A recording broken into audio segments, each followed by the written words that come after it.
शुरू अल्लाह का नाम लेकर जो बड़ा मेहरबान निहायत रहम वाला है। अस्सलामुअलैकुम वरहमतुल्लाहि वबरकातुहू। ये अपने पंदार में खुदा को और मोमनों को चकमा देते हैं, मगर हकीकत में अपने सिवा किसी को चकमा नहीं देते और इससे बेखबर हैं।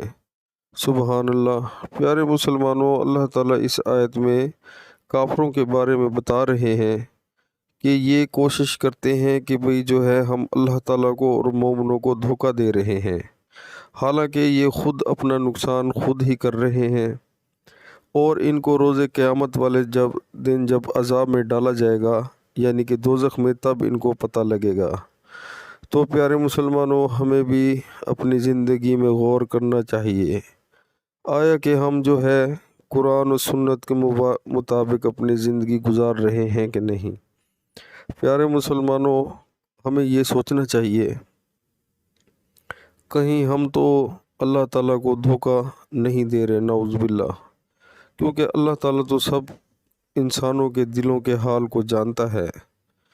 तो जो हमारे हालात हैं और जिस हिसाब से आजकल का जो दौर चल रहा है, उसके मुताबिक तो 90% लोग जो है वो ऐसे ही लगता है जैसे अल्लाह माफ़ करे अल्लाह ताला को धोखा देने की कोशिश करते हैं।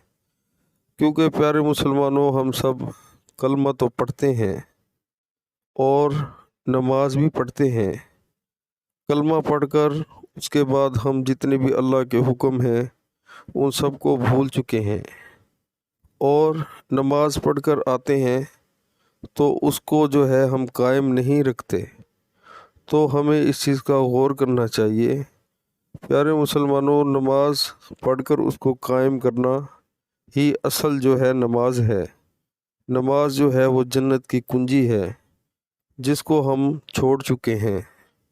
तो मेरी हर वीडियो में यही रिक्वेस्ट होती है, प्यारे मुसलमानों, दुनिया के जितने भी आप काम कर रहे हो, चाहे मज़दूर मज़दूरी कर रहा है, अगर कोई बंदा ऑफिस में बैठा जॉब कर रहा है, या अगर कोई शॉपकीपर शॉप चला रहा है, तो सबको चाहिए कि जैसे ही अज़ान हो तो अपने सारे दुनियावी काम छोड़कर अल्लाह के आगे झुक जाएं।